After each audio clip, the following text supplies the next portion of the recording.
해보세요. 네, 그렇게 쓰시면 돼요. 안녕하세요. 정의당 심상정 국회의원입니다. 오늘은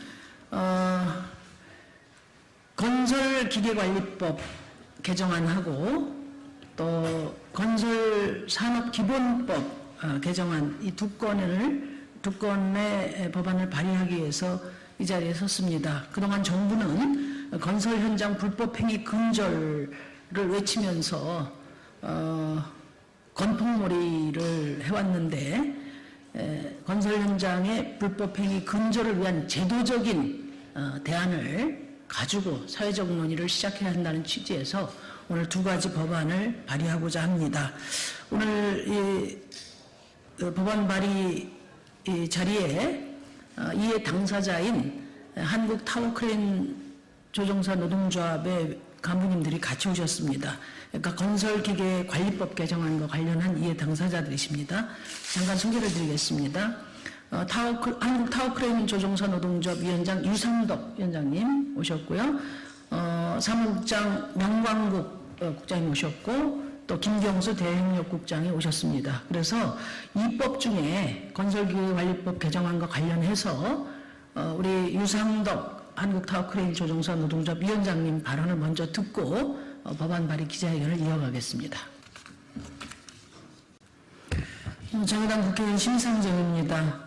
오늘은 국회 교통위원으로서 과도한 비용 감축이 초래하는 소형 타워크레인 사고를 예방하기 위한 법안, 그리고 가장 지금 건설산업의 불법 행위 근절과 관련해서 가장 절실하게 필요로 되는 불법 하도급 근절을 위한 법안 이 두 건을 발의합니다. 먼저 건설기계관리법 개정안에 대해서 말씀드리겠습니다.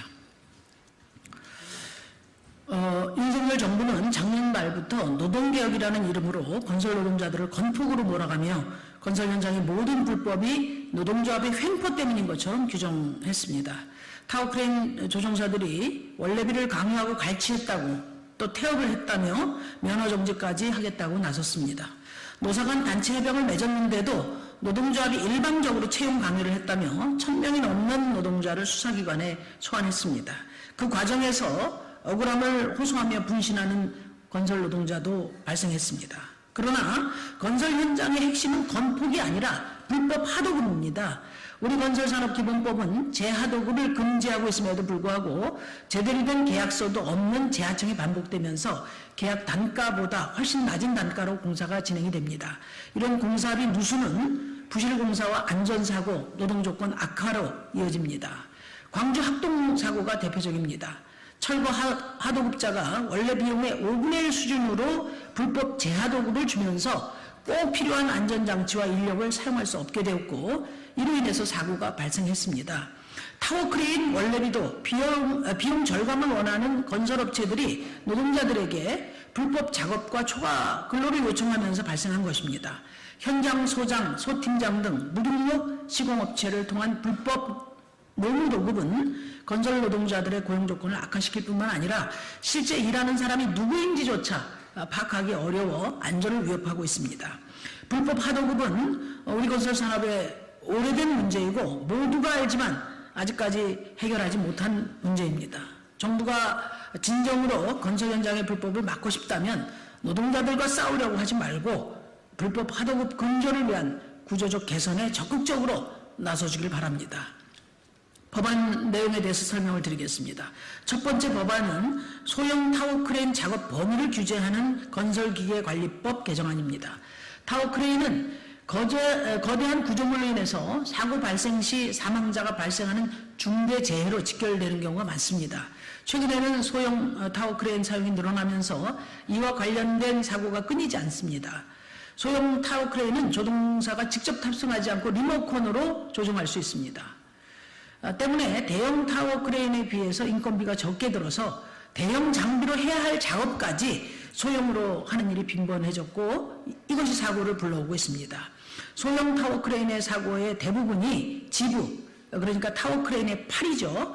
이 지부가 추락되거나 와이어 파단 등과 같은 과도한 무게 중량을 버티지 못해서 발생한 일이라는 점이 이를 잘 보여주고 있습니다.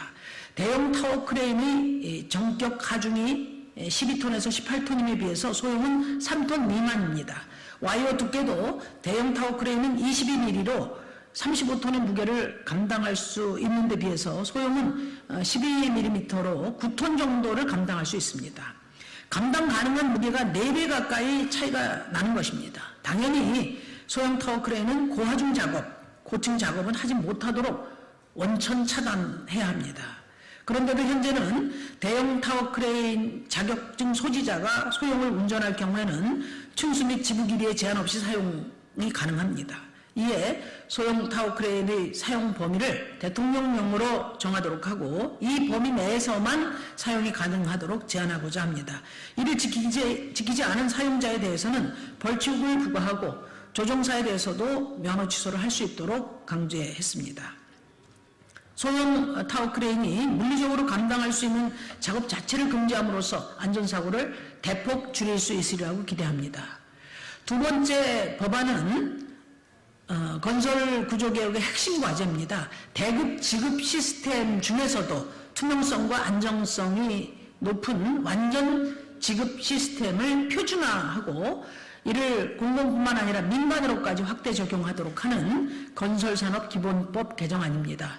대금 지급 시스템은 공사대금의 청구와 지급이 전자 시스템을 통해서 이루어지도록 하고 공사비를 항목별 대상자별로 구분해서 기재함으로써 공사대금이 유용될 수 있는 가능성을 줄입니다.